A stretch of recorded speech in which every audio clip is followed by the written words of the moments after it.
იმის გამო რომ ახალ კონსტიტუციას საქართველოს პარლამენტი დროზე ადრე მიიღებს, ვენეციის კომისიამ სამუშაო გრაფიკის შეცვალა. კომისიის წევრები პრეზიდენტ ჟანი ბუტიკოსთან ერთად საქართველოში უფრო ადრე ჩამოვლენ, ვიდრე დაგეგმილი ჰქონდათ. ახალი კონსტიტუციის მიღებამდე ვენეციის კომისიამ უნდა შეაფასოს, რამდენად გაითვალისწინეს საქართველოს ახალი კონსტიტუციის პროექტში კომისიის რეკომენდაციები.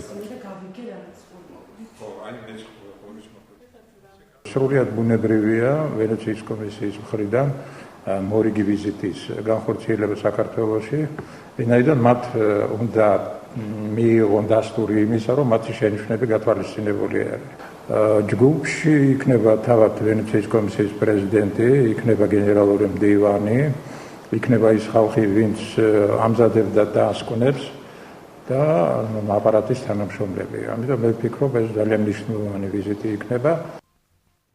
ვენეციის კომისიის დელეგაცია და კომისიის პრეზიდენტი ჟანი ბუტიკიო თბილისში 16 სექტემბერს ჩამოვლენ. დელეგაციის წევრები კონფერენციას გამართავენ, სადაც ორივე მხარე თავის არგუმენტებს წარმოადგენს ახალ კონსტიტუციასთან დაკავშირებით. ვენეციის კომისიამ უკვე წარმოადგინა დასკვნა საქართველოს ახალი კონსტიტუციის პროექტზე. იყო გარკვეული რეკომენდაციები. დასკვნაში ნათქვამია, რომ კონსტიტუციური რეფორმა, რომელიც საქართველოში მიმდინარეობს, მიზნად ისახავს საპრეზიდენტო სისტემიდან შერეულ სისტემაზე გადასვლას, სადაც აღმასრულებელი ძალაუფლება მთავრობის ხელშია, ხოლო მთავრობა ანგარიშვალდება პარლამენტთან. გარდა ამისა, პრეზიდენტი კარგავს ლიდერის როლს საგარეო და საშინაო პოლიტიკაში და ხდება სახელმწიფოებრიობის ეროვნული დამოუკიდებლობისა და ქვეყანაში დემოკრატიული ინსტიტუტების არსებობის გარანტი. შეთავაზებული კონსტიტუციური ცვლილებები ემსახურება რიგ მნიშვნელოვან ცვლილებებს, თუმცა მთავრობის ძალაუფლების გაზრდის მიუხედავად პრეზიდენტი ინარჩუნებს მნიშვნელოვან ძალას, განსაკუთრებით საერთაშორისო ურთიერთობების შეიარაღებული ძალებისა და საგანგებო სიტუაციების სფეროში. მას მთავრობის გვერდის ავლით პირდაპირ ურთიერთობა აქვს პარლამენტთან იმ შემთხვევაში, როდესაც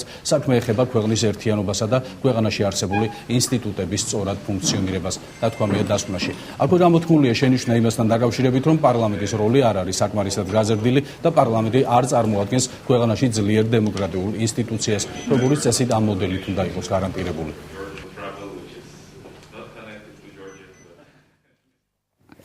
თუმცა პრეზიდენტმა სააკაშვილმა უკვე გამოაცხადა, რომ ევროპელი ექსპერტების რეკომენდაციებს ბოლომდე არ გაიზიარებს და ახალი კონსტიტუციის მოდელში პრეზიდენტის ინსტიტუტი ძლიერი იქნება. გუშინ საპარლამენტო უმრავლესობასთან შეხვედრის დროს პრეზიდენტი სხვა საკითხებთან ერთად ქვეყნის მართვის მოდელის შეცვლას და დაგეგმილ საკონსტიტუციო ცვლილებებს შეეხო. როგორც მიხეილ სააკაშვილმა განაცხადა, კატეგორიულად არ იზიარებს აზრს საქართველოში პრეზიდენტის ინსტიტუტის დასუსტების შესახებ, როგორც ეს ევროპის ზოგიერთ ქვეყანაშია. მაგალითად, მან იტალიისა და გერმანიის პრეზიდენტები მოიყვანა, რომელთაც ხელისუფლებაში სიმბოლური როლი აქვს. სააკაშვილს არ სურს საქართველოს პრეზიდენტი ავლაბრის რეზიდენციაში იჯდეს და ხანდახან უცხოურ დელეგაციებს იღებდეს. ქაღალდზე პრეზიდენტს აქვს დაწერილი ფართო უფლებამოსილება. ერთი რამე რაც ვისწავლე, რომ თავისუფალ საზოგადოებაში და ჩვენ ვართ თავისუფალი საზოგადოება. რამდენი უფლებამოსილებაც არ უნდა დაწერო ქაღალდზე. რამე რაც არ უნდა მისაკუთრო და თქვა, რომ აი ეს შემიძლია, ეს შემიძლია, ეს შემიძლია, ყველაფერი. და უთხრა ხალხს, რომ მე 5 წლით ვარ არჩეული, გავამიარეთ 5 წლის შემდეგ. 5 წლის შემდეგ დაგეხმარებით, როგორც ერთ ფილმში იყო ნათქვა. და არ შემაწუხოთ 5 წელი. შეგაწუხებენ და მე როგორ. პოლიტიკა გადადის ქუჩაში. და ყველა ფიქრობს მუდმივ ყევებზე. იმის მაგივრად, რომ ყველა მოხდეს ყველას ინტეგრაცია პარლამენტში და პარლამენტში ყველა მიიღოს თავისი მონაწილეობა, მათ შორის ოპოზიციამ გაიზიაროს პასუხისმგებლობა მთელი საკითხებზე ქვეყნის მართვის. ამიტომ არის ეს სისტემა უფრო სწორი დღევანდელი საქართველოს და არ იქნებოდა სწორი 6 წლის წინადე საქართველოს. მე მინდა ყველა შევახსენო, რომ 6 წლის წინ როცა ჩვენ ამას ვსვიდით, მე მაშინ საჯაროდ განვაცხადოთ, ჩვენ ამ სისტემას შევცვლით უკან და საპარლამენტო მთავრობას შევხვდით, რომელიც არასდროს არ ყოფილა საქართველოს. ხოჭუზე ეს გაიხსენა ასე ვენეციის კომისიის ხელმძღვანელმა. ახლა ხშირად ამბობენ, რომ აი ცდილობა ეს კონსტიტუციის პიროვნებაზე მორგების სიტყვა პუტინიზაცია ეხმარება. ჯერთი პუტინიზაციისთვის საერთოდ არ არის საჭირო ამის გაკეთება, პუტინს საერთოდ ქაღალდზე არაფერი უფლებამოსილება არ აქვს. რუსეთის პრემიერ-მინისტრი ძალიან სუსტი ხელისუფალი კონსტიტუციით, მაგრამ ყველაფერი არის მის ხელში. დღევანდელი სიტუაციიდან გამომდინარე. საუბარი არის იმაზე, რომ აღარ მოხდება არც ერთ ხელში ცალკე აღებული ხელისუფლების კონცენტრაცია. მოხდება კოლექტიური ხელისუფლების ჩამოყალიბება. საუბარია იმაზე, რომ მე კატეგორიულად არ ვიზიარებ ასევე ვენეციის კომისიის, რომელიც ზოგადად მოწოს ეს კონსტიტუციური მოდელი, იმ მოწოდებას, რომ პრეზიდენტის ხელისუფლება საქართველოში დავასუსტოთ და გავუტოვოთ იგი თქვათ იგივე ბევრი ევროპული ქვეყნის პრეზიდენტს, სადაც სუფთა მაგალითად იტალიის პრეზიდენტს, სუფთა სიმბოლური როლი აქვს მას, გერმანიის პრეზიდენტს. და უბრალოდ სასახლეში აულაბარში იჯდეს და ხანდახან უცხოურ დელეგაციებს ჩამოართვეს 5 წუთით ხელი. საქართველო არის ძალიან ძიმე გამოწვევის წინაშე ყოფ ქვეყანა და პრეზიდენტი უნდა იყოს ძლიერი. ჩვენ გვჭირდება ძლიერი პრეზიდენტის ხელისუფლება. მე ვარ პირველი და მე არ ვაპირებ პრეზიდენტად კეჭს ხრას, თუმცა ბევრ სხვა ქვეყანაში ესეთი რეფერენდუმები ჩატარდა და მათ ეს მეღწიეს და სხვაჩოს ყველა გამოკითხვით ნათელია რომ ეს საქართველოს ადვილი გასაკეთებელია, მაგრამ კატეგორიულად ვაცხადებ არ უნდა გავაკეთოთ, მაგრამ უნდა გვესმოდეს რომ პრეზიდენტის სიძლიერის გარეშე საქართველოს გასაკუთრებულ კრიზის პირობებში საქართველოს მართვა იქნება ძალიან რთული. ამიტომ ამ საკითხში ჩვენ ევროპელი ექსპერტების რეკომენდაციას ბოლომდე ვერ გავიზიარებთ.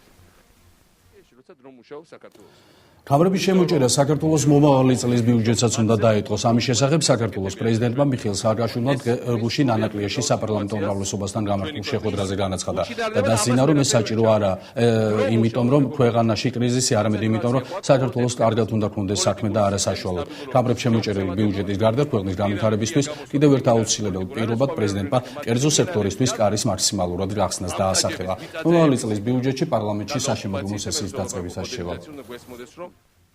მაქსიმუმ იმისაც რომ საქართველოს განვითარდეს ეს უნდა იყოს 30%. ჩვენ გვჭირდება ყოველწლიურად 7-დან 10%-მდე განვითარება.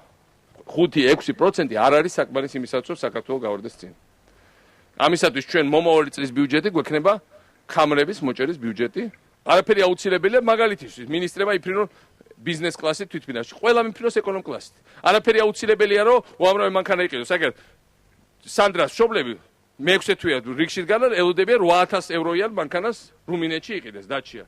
არც ერთი მანქანა და ეს ეხება პარლამენტსაც, უზენაეს სასამართლოსაც, ყველა დანარჩენს, გარდა წარმომადგენლობით ოპერატიული მიზნებისა, 15,000 ევროზე მეტი სახელმწიფო აპარატმა არ უნდა შეიძინოს. რატო უნდა შეიძინოს ამ ხსენით? რომელი სუპერ მდიდარი ქვეყანა ჩვენ ვარ და ვინ აკეთებს ამას? უნდა დაწესდეს ზედაზღვარი ყველანაირ ხარჯებზე. უნდა გვესმოდეს რომ საქართველოს მინისტრისთვის საკმარისი მეტი პრივილეგია ამ ისტორიულ დროში საქართველოს მთავრობაში ყოფნა და არაფერი აუცილებელი არა გაიჯგიმება თუ არა სავალზე გაფრენილი თუ ჩვეულებრივ ხალხთან ერთად დაჯდება ჩვეულებრივ ეკონომ კლასში, როგორც არც თუ ისე მდიდარი ქვეყნის, არც თუ ისე ჯერჯერობით ბოლომდე წარმატებული მთავრობის წარმოადგენელი. იმიტომ რომ ბოლომდე წარმატებული მთავრობა იქნება, მაშინ როცა ქვეყანა იქნება ბოლომდე წარმატებული. სხვადასხვა პრეზიდენტის განცხადებას კამრების შემოჭერაზე ყოველზე ვისმენთ. ექსპერტები ამბობენ, რომ კამრები რეალურად ჩინოვნიკებს კი არა ბიზნესს შემოუჭირეს. მაგალითად, კერძო სექტორს სულ უფრო ხშირად უგზავნიან საგადასახადო შეტყობინებებს, ყადაღას ადებენ მათ ანგარიშებს, ჭრიან თანხებს და ასე შემდეგ. საქართველოს პრეზიდენტი მიხეილ სააკაშვილი ქართული ოპოზიციის ნაწილს თვითგამოცხადებულ ეროვნულ სინდისებს უწოდებს და მათ რუსეთის მიერ დაკვეთილი ანტიეროვნული ქმედებებისათვის კვლავ საღვედურობს. ანაკლიაში საპარლამენტო უმრავლესობასთან გამართული შეხვედრისას პრეზიდენტმა გასული წლის აქციები გაიხსენა და განაცხადა, რომ ოპოზიციის შარშანდელი აქციები ფუნდამენტურად ანტისახელმწიფოებრივი, ანტიეროვნული და ანტიქართული იყო, თუმცა შედეგს მაინც ვერ მიაღწიეს. პრეზიდენტმა ავსტრიელი სამართალდამცველების გამოძიების საფუძველზე სრულიად ნათელი უწოდა ოპოზიციის გასული წლის აქციების დაფინანსების საკითხს და იმ გარემოებას, რომ ეს აქციები რუსულ-ქართული მაფიის მიერ ფინანსდებოდა. შარშანდელი მიტინგები თბილისში ფუნდამენტურად ანტიეროვნული და ანტისახელმწიფოებრივი და ანტიქართული მოქმედება იყო. და ამანაც ვერაფერი ვერ გააკეთა, ანტიქართული იყო, იმიტომ სწორედ იმის გამო, რომ ყოველ პირველ რიგში აჩვენებ თელ სივრცეში, ყველაფერი ეს არაფერია და სინამდვილეში თავარი საქართველოს ნიმუში არის და მაგალითი რუსთავაზე დაყენებული გალიები და სხვა ჩვენს დაფინანსები, ვინც დააფინანსა, ეს კარგად გაიგო. ავსტრიის პოლიციამ გამოაყენა 53 გვერდიანი ანგარიში, დადასტურებულია, რომ ამას აფინანსებდა რუსულ-ქართული მაფია ევროპიდან, ვინც იხდის, ის უკვეთავს მუსიკას.